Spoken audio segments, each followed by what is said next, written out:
ఈ టాడ్లర్స్ చిన్న ఏజ్ నెలల పిల్లలు ఉంటారు హ్మ్. కదా! హ్మ్. వాళ్ళకి ఏదన్నా కాన్‌స్టిపేషన్ ప్రాబ్లమ్ ఉంటే చెప్పలేక ఏడుస్తూ ఉంటారు. హ్మ్. దానికి ఏంటి సొల్యూషన్?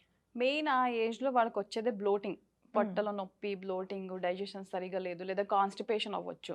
ఇప్పుడు వాళ్ళకేదైనా కాన్‌స్టిపేషన్ ఉంది అనుకోండి, శుంఠి పొడి ఉంటది కదా! హ్మ్. దాన్ని మదర్ మిల్క్‌తో అంటే తల్లి పాలితో నూరేసి జస్ట్ నాలిక మీద నాకిస్తే చాలు వాళ్ళకి. మింగంగానే అది వాళ్ళకి కాన్‌స్టిపేషన్, మోషన్ ఫ్రీ అవుతది. బ్లోటింగ్ ఏముండదు. కడుపు నొప్పి ఉండదు. హ్మ్. అలాగే రెండోది వాళ్ళు ఏం చేయొచ్చంట అంటే కాస్ట్రాల్ తెలుసు ఆముదం. హ్మ్. అది 1 ఆర్ 2 డ్రాప్స్ తల్లి పాలుతోనే బాగా మీరు మిక్స్ చేసేస్తే అది ఒక వెన్నలాగా తయారవుతుంది. దాన్ని కూడా నాలుక మీద నాకొచ్చు. అది హుహుహు. చేయొచ్చు.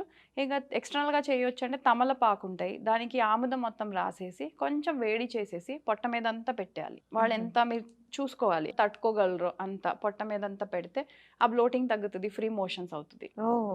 సో, ప్రాబ్లమ్ సాల్వ్డ్ అన్నమాట. అవును. ఎంత క్వాంటిటీ కొంచెం చాలా? అంతే ఏదైనా వాళ్ళకి చిటికెలతోనే. హుహు. ఆ! ఏదైనా చిటికెలు ఎందుకంటే డోస్ వాళ్ళకి చిటికెడు. ఆ!